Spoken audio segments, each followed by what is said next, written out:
Greetings, fellow reloaders. STFU here. I wanted to do a quick video today to explain why some case gauges are much better than others.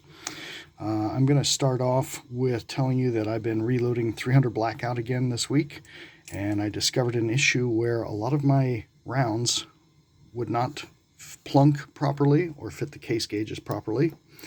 I'm going to just start off with this one. I've got Sharpie all over it. You can see I was using this one because I wanted to see where the Sharpie was rubbing off.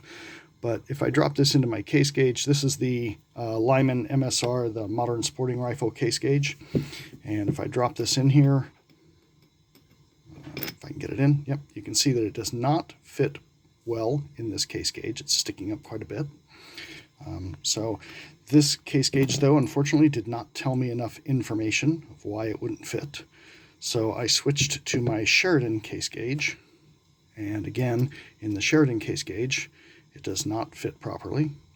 But the Sheridan case gauges are nice and have this cutaway where you can see what's going on.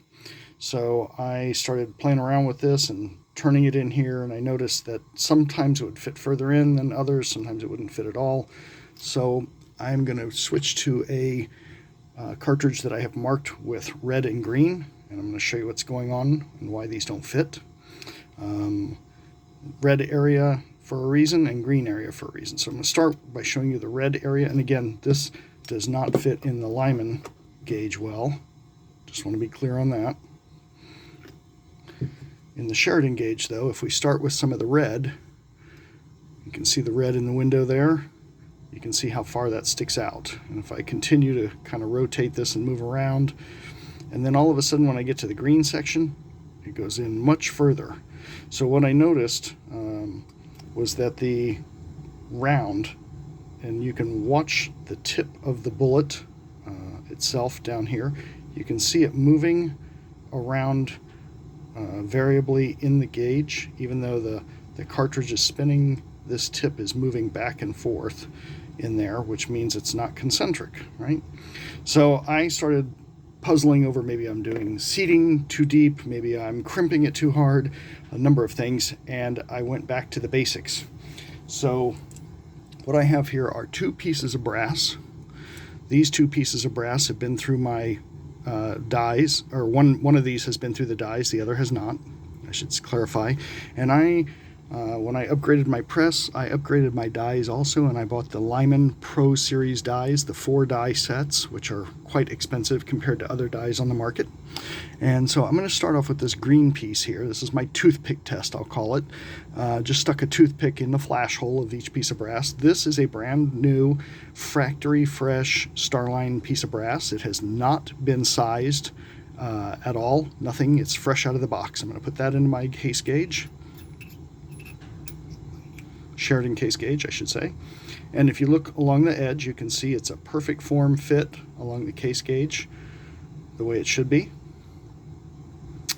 This piece of brass marked with red, again, is the same thing. It's a factory fresh piece of brass with one change, and that one change is I ran it through the Lyman sizing die.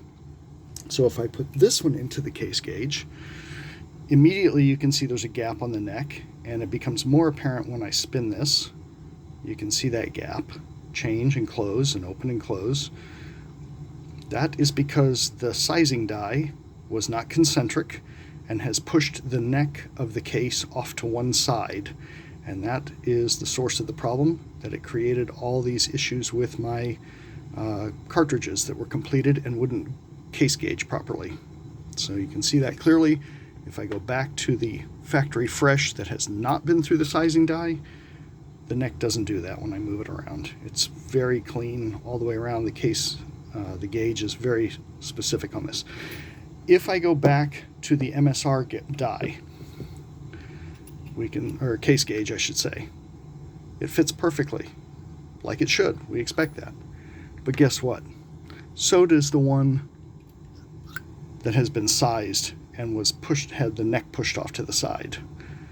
Yeah. So again, not all case gauges are created equal. And when I ran this particular piece through my press, this cartridge, marked that with a green ring so I had to remember what it was. This one, I started through the press, but I did not size it. I simply primed it and ran it the rest of the way through, and guess what? Fits perfectly without the sizing die. Same thing here.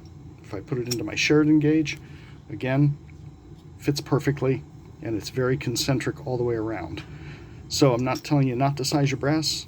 What I'm trying to show is that these gauges, especially these Sheridan ones, will reveal problems with your dies if you have any, or show you other mistakes. So these Sheridan case gauges are the bomb. I would definitely get one of these if you don't have them, so that you can see what's really happening. Also, you'll notice inside this die, right here is a little green dot. That's from where the shoulder of that case that I had colored with the Sharpie was rubbing. So again, you couldn't see that in a die, in a case gauge that's completely closed, but this one will definitely show it. Good luck with your reloading. Hope this helps.